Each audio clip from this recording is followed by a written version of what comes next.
किसान भाई साहब, बांग्लादेश में जो तब्दीली आई है उसे कई हल्के इनकलाब का नाम दे रहे हैं, सीनियर सियासतदान हैं। आप इसको किस तरह से देख रहे हैं? मियाँ साहब, ये इनकलाब होता है कि एक जमहूरी शख्सियत जिसने मुल्क को बेपनाह तरक्की दी हो, जिसकी माशी तरक्की साथ ही भारत है उससे ज़्यादा तेज हो, तो मियाँ साहब चंद 100 लड़के अपने मुफाद की खातर जिनको फिनांस भी कर रहे थे, जिन्हें सपोर्ट भी कर रही थी जमात इस्लामी और जनरल की बीवी खालदा जिया, क्योंकि वहाँ पर जो फौज गई बंगाल में वो यूनाइटेड पाकिस्तान की फौज थी जी। क्योंकि बंगालियों की अलहदा फौज नहीं थी, वो यहाँ के ही पले हुए फौज के, यहाँ के ट्रेंड, उन्होंने वहाँ जाकर शेख मुजीबुर रहमान को कत्ल किया और आमरीत बनाई। और तकलीफ की बात मेरे लिए तो ये है क्योंकि मियाँ साहब मैं करना नहीं चाहता। मैंने हबीब जालिब ने हमने गिरफ्तारी दी हुई है यहया खां के दौर में कि भाई आप बंगालियों पे गोली ना चलाएं, इसलिए कि गोली चलाने से ये मुल्क टूट जाएगा। और हमें तो फिर यंग थे, फिर मालूम हुआ हालात से कि ये तो अलहदा करना चाहते थे, इसलिए गोली चलाई। शेख मुजीबुर रहमान को इन्होंने कत्ल करवाया। कत्ल होने के बाद मार्शल लॉ लगी, फिर वहाँ पर एक मार्शल लॉ नहीं लगी, 3 मार्शल लॉ लगी। और उन मार्शल लॉ के नतीजे में और बाकी सारा ख़ानदान, चूँकि शेख मुजीबुर रहमान वो प्राइम मिनिस्टर हाउस में नहीं रहता था, वो अपने मकान में रहता था और उसको सीढ़ियों में उतरते हुए फौजियों ने गोलियां मारी। फिर उस मार्शल लॉ के तहत फिर मार्शल लॉ लगी। ये जितना के लोगों पर जुल्म कर सकते थे ये करते रहे हुकूमत करने के लिए। ये वही काम इन्होंने किया जो मगरबी पाकिस्तान में अयूब खां, यहया खां, जनरल ज़िया, जनरल मुशर्रफ, सारे डिक्टेटर, वहाँ भी यही कुछ हुआ। वहाँ भी डिक्टेटरशिप, इधर भी डिक्टेटरशिप। ये तो मैं दाद देता हूँ शेख मुजीबुर रहमान की बेटी को जो अकेली बची, 2 बहनें बची, बाकी सारा ख़ानदान शेख मुजीबुर रहमान का फौजियों ने मार दिया, कत्ल कर दिया।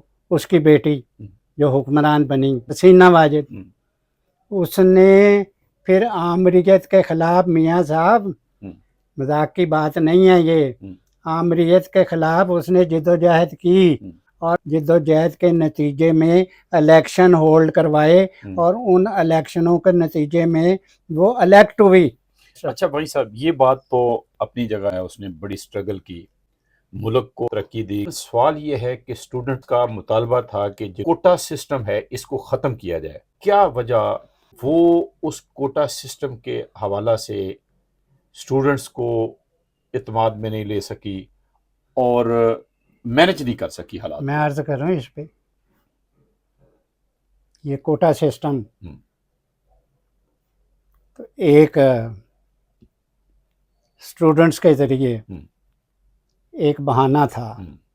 मियाँ साहब, कोटा सिस्टम इन्होंने हसीना वाजिद ने ये ख़त्म करवा दिया था। सुप्रीम कोर्ट ने भी उस कोटा सिस्टम को वो 5% रहने दिया, ऑलमोस्ट ख़त्म हो गया था। अब एक तरफ सेकुलर फोर्सेस थी, हसीना वाजिद और अवामी लीग और दीगर लोग जो जमहूरियत चाहते थे, जो ह्यूमन राइट्स चाहते थे, जो लोगों को हकूक़ देना चाहते थे। दूसरी तरफ वो इंतखा पसंद थे मजहबी जमात इस्लामी वाले, जिन्होंने फ़ौज का साथ दिया था बंगालियों को मारने का। और वो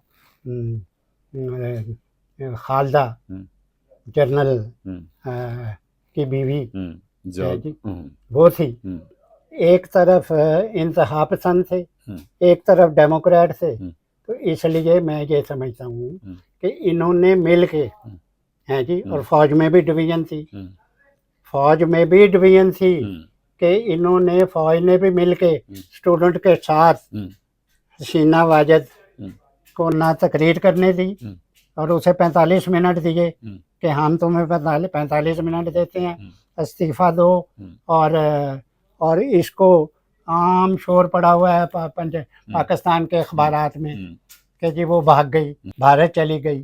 वो ऑनरेबली गई है। और मैं आपको बताता चलूँ कि आगे जब भी इलेक्शन होंगे, ये भी सुन लें, ना वहाँ जमात इस्लामी ने जीतना है, ना खालदा ज़िया ने जीतना है, फिर अवामी लीग जीतेगी, फिर डेमोक्रेट जीतेंगे और ये हसीना वाजिद ही जीतेगी दोबारा वहाँ पर। और मैं आपको ये बात बताता चलूँ, अच्छा, कि ये जो हम कहानियाँ डाल रहे हैं कि जी ये तो अब पाकिस्तान और बांग्लादेश मज़हब की बुनियाद पे इकट्ठे हो रहे हैं, जुल्म खुदा का। जब मज़हब की बुनियाद पे तुमने मुल्क बनाया, मुल्क को तुमने तकसीम किया और मशरक़ी पाकिस्तान अलहदा बांग्लादेश बन गया, अब किसके नाते आप इस मुल्क को इकट्ठा कर रहे हैं कि 1,00,000, 1.5 लाख, 2 लाख बंगालियों को जो मारा तुम लोगों ने, वहाँ जो रेप हुए, आप ये समझते हैं कि वो लोग, वो स्टूडेंट्स इसलिए बड़ा खुश हो रहे हैं पाकिस्तान के साथ चलने के लिए क्योंकि ये काम उन्होंने अपनी मर्जी से करवाया? इसलिए मैं ये समझता हूँ एमपो की जन्नत में रहते हैं वो सारे के सारे वो नहीं भूले जो याह्या खान ने वो जो वहाँ रेप कर रहा था बच्चों को, न्याजी जो था, न्याजी से, वो नहीं भूले उन्हें, इसलिए ये गलतफहमी का शिकार हैं। वही सब, इसमें तो कोई शक नहीं। जरा सा भी जो पॉलिटिकल सेंस बंदा रखता है वो ये नहीं सोच सकता कि पाकिस्तान और बांग्लादेश दोबारा मिल रहे हैं या मिल सकते हैं। लेकिन सवाल फिर यही है कि हुकूमत जो एक पॉपुलर हुकूमत थी वो हालात को मैनेज क्यों नहीं कर सकी, और ये जो स्टूडेंट्स थे या इवन जर्नैल थे उसमें कोई फौज में कोई इनकी हमदर्दियाँ होंगी इन लोगों के साथ। मियाँ साहब सीधी बात है कि मैनेज क्यों ना कर सके हुक्मरान, एक जमहूरी हुक्मरान है जी, जिसके अगेंस्ट फौज भी लड़ रही हो। ये नहीं है ये सवाल कि जी वो मैनेज नहीं कर सकी। इन लोगों ने जो उसके अगेंस्ट थे, जो जमहूरियत के अगेंस्ट थे, जो ह्यूमन राइट्स के अगेंस्ट थे, जो तरक्की के अगेंस्ट थे, जो भारत के साथ तिजारत के अगेंस्ट थे, आपको मालूम होना चाहिए मियाँ साहब, भारत का और बंगाल का, बांग्लादेश का 4,000 किलोमीटर का बॉर्डर है। सारी दुनिया में सबसे बड़ा बॉर्डर है। और आपको ये मालूम होना चाहिए मियाँ साहब, अब जो मर्जी ये कह लें, ये इन्होंने भारत भारत लगाई हुई है क्योंकि ना इन्होंने तिजारत करनी है, ना इन्होंने माशी तरक्की करनी है। ये चाहते हैं कि हमारे जैसे हम हैं सारे इस जैसे हो जाएं। तो वो तो उन्होंने डिपेंड किया हुआ है भारत पे, हत्ता के भारत की आर्मी भी उन्हें सपोर्ट कर रही है जी, ताकि उनको डिफेंड कर रही है उनको, बांग्लादेश को, क्योंकि बांग्लादेश इतना बड़ा मुल्क तो नहीं है, ऐसा मुल्क है जहाँ रोज सैलाब आते हैं। मेरा मतलब है कि इसके होते हुए उसने बेपनाह तरक्की की। और मैं ये समझता हूँ कि ये जो इस ख्यालात के खुश हो रहे हैं जी, कि हसीना वाजिद चली गई, हसीना वाजिद चली गई, आप क्या समझते हैं? अवामी लीग एक पॉलिटिकल पार्टी है, उन्होंने जमहूरियत के लिए स्ट्रगल की हुई है। अच्छा वही सब, ये बात अपनी जगह, जो स्टूडेंट्स थे हुकूमत के खिलाफ एहतजाज कर रहे थे, हुकूमत ने उनको बड़ा वक्त जो है दबाया, हत्ता कि बेशुमार जो लोग हैं वो मारे भी गए। तो आखिर कब तक जो इस्टेब्लिशमेंट है या फौज है वो अपने ही लोगों के साथ, स्टूडेंट्स के साथ सख्ती से इस कदर निपटते रहते कि उनको मारते रहते? मियाँ साहब स्टूडेंट्स, अब बरतानिया में स्टूडेंट्स ने तूफान डाला, 3 बच्चियां पता नहीं कौन मार गया, उन्होंने रेस की बुनियाद पे वहाँ क़यामत बर्पा की और उन्होंने पकड़ लिए, हज़ारों बंदे पकड़ के अंदर दे दिए, किसी को 10 साल सजा, किसी को 8 साल सजा, किसी को के मैनेज कर लिया। जिस वक्त आर्मी, मियाँ साहब बात सुन लें, अगर आर्मी वहाँ पर दंगा फसाद वालों के साथ हो जाती तो मैं देखता कि बरतानिया की हुक्मरान कैसे कंट्रोल कर लेते। वहाँ पर बांग्लादेश में जमात इस्लामी, खालदा दया, दीगर फाशिस्ट लोग, वो सारे के सारे, इवन आर्मी हैं जी, आर्मी ने भी ये कहा, सुन लें, जो आप कहते हैं कि जी ये स्टूडेंट्स वहाँ जद्दोजहद करके और उन्होंने ये कर दिया वो कर दिया, वहाँ आर्मी ने ये कहा, बरमला वहाँ के चीफ ऑफ स्टाफ ने, कि हम स्टूडेंट्स पर गोली नहीं चलाएंगे, हैं जी, हम गोली नहीं चलाएंगे। जिस मुल्क की आर्मी और जद्दोजहद कर रहे हैं और स्टूडेंट्स और मुसल्लह जद्दोजहद कर रहे हैं जी, वो उनके पास जो असला था स्टूडेंट्स का कहाँ से आया था? आर्मी ने दिया हुआ था, है जी। अच्छा। उन जाहिर है जिसके पास असला होगा कहाँ से आएगा? आर्मी देगी, या आर्मी देगी या वो पॉलिटिकल पार्टी देंगी कि जो दहशतगर्द हों, वो उनके पास असला भी था, वो असले के नाते वो स्ट्रगल कर रहे थे, मार रहे थे लोगों को। अगर आप कह रहे हैं कि वो वहाँ पर वो मारे गए, उन्होंने अवामी लीग के स्टूडेंट्स को भी मारा, कई वो भी कत्ल हुए। जो आप कहते हैं कि 1000 स्टूडेंट्स मारा गया, वहाँ 200-400 अवामी लीग के स्टूडेंट्स भी मारे गए, जो कहते थे ना करो ये कारोबार। जब है नहीं, कोटा सिस्टम खत्म हो रहा है तो तुम बाद आ जाओ।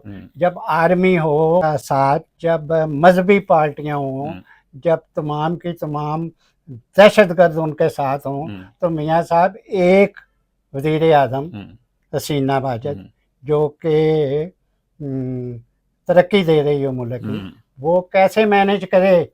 उसके पास एक ही तरीका था कि वो ऑनरेबली चले जाए, और ये गलत लिख रहे हैं, भाग गई, कोई नहीं भागी, वो हेलीकॉप्टर पे ऑनरेबली बैठ के भारत चली गई।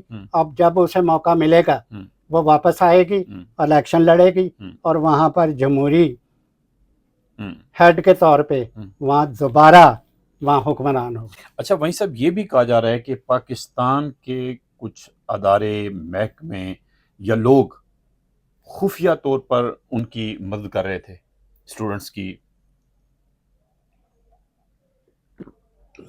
कुछ ऐसा इम्कान है? ये जो बात मियाँ साहब मैं आपकी मान लेता हूँ, क्योंकि यहाँ पर अभी तक हमने अयूब खान है, याया खान है, मशरक़ी पाकिस्तान अलहदा किया, ये अभी तक कह रहे हैं कि हमने नहीं किया, वो अलहदा हो गया। हम कह रहे हैं कि यहाँ के जो डेमोक्रेट्स हैं वो कह रहे हैं कि आप लोगों ने बड़ा जुल्म किया, ये कहते हैं नहीं उन्होंने जुल्म किया अलहदा होके, ये कहते हैं कि उन्होंने गलती की, हम मार रहे थे तो उन्हें मरना चाहिए था, वो अलहदा क्यों हुए? हम आमरीत कायम करना चाहते थे, वो आमरीत में रहते हैं जी और मरते। इनकी तो ये तकलीफ है। ये अब भी इनका मसला ये है कि वो गलत अलहदा हुए और उनको इस अलहदा होने की सजा मिली। जब शेख मुजीबुर रहमान को इन्होंने मारा फौजियों ने, तो उस वक़्त भी इनकी राय यही थी कि जी ये तो इसलिए मरा है कि इसने मुल्क को तोड़ दिया है जी। अब भी ये कह रहे हैं कि जी उसकी बेटी इसलिए हुकूमत से निकली कि ये इन्होंने मुल्क तोड़ा, तो इसलिए मियाँ साहब ये अहमक लोग हैं, इनसे अपना मुल्क संभल नहीं रहा, ना इनके पास कोई किसी किस्म की मईशत है, तो ये अपने मुल्क की बर्बादी दूसरे मुल्कों पे सौंप रहे हैं। तो इसलिए मैं ये समझता हूँ कि ये ख्वाहिशात, तो इसलिए मैं ये समझता हूँ कि ये अहमकों की जन्नत में बैठे हुए हैं। बंगाल अब एक हकीकत है, बांग्लादेश वो इनका बनाया हुआ है, और वो बांग्लादेश वो कायम रहेगा, और वहाँ पर जमहूरी हुक्मरान कायम रहेंगे और हुकूमत करेंगे। और मैं उसे क्रेडिट देता हूँ हसीना वाजद को, जिसने मुल्क की तरक्की दी, एक ऐसे मुल्क को तरक्की दी कि जिनके पास खाने को कुछ नहीं था, और जो उस तरक्की में भारत से आगे निकल रहा था। इसलिए हसीना वाजद इज़ ग्रेट।